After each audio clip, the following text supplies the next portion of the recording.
Coucou tout le monde, j'espère que vous avez passé un bon jeudi. Du côté de chez moi, c'était de la flotte toute la journée, mais là, je vais vous parler de ce petit comics, de l'autre côté de la nuit, qui est sorti en 2002. Donc pour l'histoire, j'ai mis 3 étoiles. Alors sortant d'une douloureuse aventure sentimentale et de la mort de son meilleur ami, ben, on a Matteo qui se laisse entraîner par son ami Enrico, en fait, dans un nightclubbing frénétique, arrosé de breuvages forts et de substances improbables. Et bah, aide de frisson, Enrico bah, convainc son nouvel ami en fait d'aller photographier une messe noire.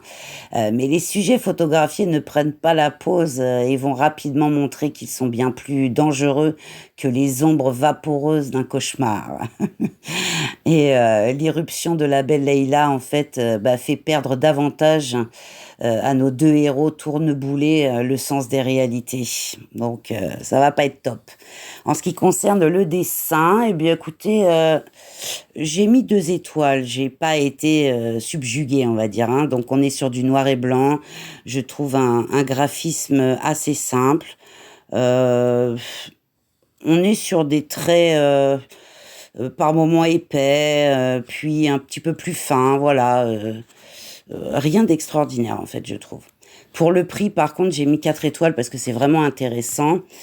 Donc, comme vous pouvez voir, hein, c'est une petite BD souple. Elle est à 10 euros neuve. Mais en occasion, elle est à moins de 4 euros. Donc, c'est vraiment intéressant pour ce petit comics, quoi. Pour le plaisir de le lire, eh bien, écoutez, j'ai quand même mis 3 étoiles. Il y a une bonne dynamique. Le scénario, en fait, est pas si mal que ça. Ça se laisse lire, on va dire. Voilà. Tout simplement. Voilà. Bisous.